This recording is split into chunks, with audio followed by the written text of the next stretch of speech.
छत्तीसगढ़ में साय सरकार के आते पिछली कांग्रेस सरकार के कई घोटालों की जांच विभिन्न एजेंसियों को सौंप दी जा चुकी है।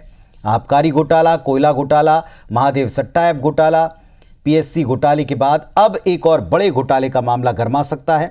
पिछली भूपेश सरकार ने युवाओं के लिए खेल और सांस्कृतिक आयोजनों के लिए राजीव युवा मितान क्लब योजना शुरू की थी, जिस पर बीजेपी ने शुरू में भ्रष्टाचार के आरोप विपक्ष में रहते हुए भी लगाए और अब सरकार बदलने के बाद योजना का फंड रोककर युवा मितान क्लब्स को दिए गए फंड का ऑडिट शुरू करवा दिया। ऐसे ही क्लब में रायपुर नगर निगम के जोन 9 के अंतर्गत 7C क्लब का मामला सामने आया, जहां क्लब के अध्यक्ष कोषाध्यक्ष की जानकारी के बिना उनके फर्जी दस्तखत करते हुए पूरी राशि को खर्च कर दिया गया। सरकारी रिकॉर्ड कहते हैं कि इस क्लब को साल भर में 4 किश्तों में 1 लाख रुपए मिला है, जबकि अध्यक्ष कोषाध्यक्ष का यह दावा है कि वो केवल नाम के पदाधिकारी बने, उन्हें फंड के बारे में कोई जानकारी नहीं। उनके दस्तखत उन्होंने तो स्वयं कभी किसी कागज पे किए नहीं। जोन कार्यालय से क्लब की ऑडिट रिपोर्ट में रुपयों की निकासी में अध्यक्ष मनोज विश्वकर्मा और कोषाध्यक्ष ओंकार यादव के साइन दिख रहे हैं। इलाके के पार्षद भी कहते हैं कि हमें इस बारे में कुछ नहीं पता, फंड की बंटाबांट के आरोप लगाती हैं। उन्होंने कहा कि फंड का कहां उपयोग हुआ है, इसकी जांच होना चाहिए।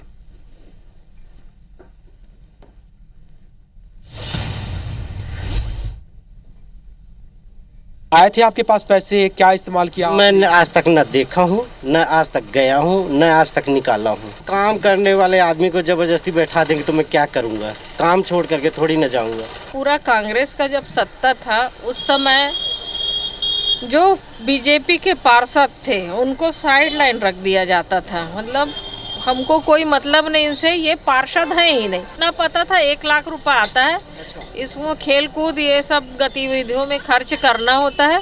अब वो क्या करते थे क्या नहीं, हमको भी नहीं बुलाते। और इस खुलासे के साथ ही पक्ष विपक्ष में भ्रष्टाचार को लेकर बहस छिड़ गई है। आरोप लगाए जा रहे हैं। बीजेपी का दावा है कि जांच पूरी हुई तो ये भी बड़ा घोटाला साबित होगा, जैसा उनका तब आरोप था जब वो विपक्ष में थे। और कांग्रेस कहती है कि बीजेपी सरकार केवल आरोप ही तो लगा रही, सनसनी फैलाने के लिए बयान ही तो दे रही। कोई भी आरोप अब तक सिद्ध नहीं हुआ है। जांच करें और कार्रवाई करें। कांग्रेस ने जिस प्रकार प्रदेश के लोगों को बताया कि युवाओं को मजबूत करने के लिए, सुदृढ़ करने के लिए राजीव गांधी युवा मितान क्लब बना रहे हैं और उन्होंने एक बड़े पैमाने पर 13,000 से ऊपर मितान क्लब का निर्माण किया, पर काम इन्होंने चालू किया। इनकी मंशा साफ नहीं थी।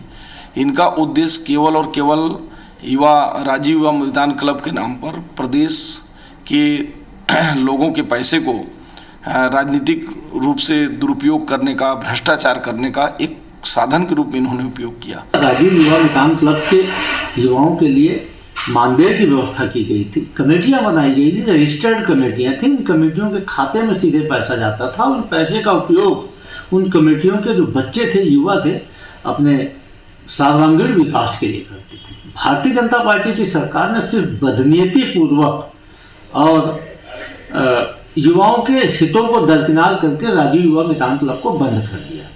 अब भारतीय जनता पार्टी के नेता खीज में भ्रष्टाचार की बातें करते थे।